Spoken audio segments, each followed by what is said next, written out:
আসামি দুজন করে মুখ খোলা ঘুরে বেড়াচ্ছে অনলাইন করব না বন্ধে দি আমরা ছেড়ে দিচ্ছি হিসাব শেষ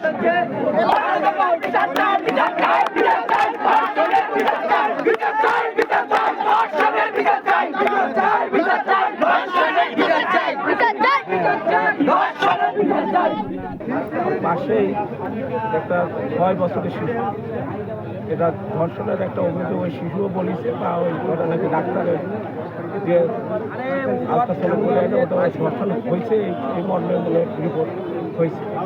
এটা কানাকানি হয়, জনগণ একবারে সব জানাজানি হয়, একবারে চতুর্দিকের ছেলে জড়ো হয়, একটা হয়েছে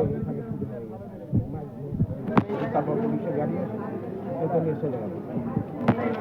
আপনারা হয়তো দেখেছেন যে এই গ্রামের সর্বোচ্চ স্রোত নেমে এসেছিল জনগণের, তার থেকে আমরা কিভাবে জীবনের নিরাপত্তা, জীবনের ঝুঁকি নিয়ে কাজ করেছি। আপনারা মিডিয়া ভাইয়ের আপনারাও ছিলেন, আপনারাও জীবনের ঝুঁকি নিয়ে কাজ করেছেন, এবং আমরা বর্তমানে এই ব্যাপারটি ভিকটিমও আমাদের হেফাজতে আছে, আসামিও গ্রেপ্তার আছে। সর্বোচ্চ শাস্তির জন্য আমরা যেভাবে আইনগতভাবে আগানো যায় সেভাবে আগে যাব। একটা 7 বছরের বাচ্চা আছে, এই বাচ্চার চিন্তায় তো আমার এখন ঘুম হচ্ছে না, আমি মানসিক রোগে বিভ্রান্ত হচ্ছি। আমার বাচ্চা যে কালকে ধর্ষণ হবে না, এটার কোনো গ্যারান্টি আছে? এটা সিকিউরিটি কোনো প্রশাসন দিতে পারবে? কোনো আইন শৃঙ্খলার ভালো বাহিনী দিতে পারবে? হ্যাঁ, আমার বাচ্চায় যে রামিসা হত্যা হলো, কিছুদিন আগে মিডিয়াতে তোলপাড় হলো, আবার কিছুদিন চলে গেল, নতুন একটা ইস্যু হলো, ওটা চলে গেল। ওটার কোনো ধর্ষণের এই বাংলাদেশে কোনো ফাঁসি রায় কার্যকর এ পর্যন্ত হয় নাই।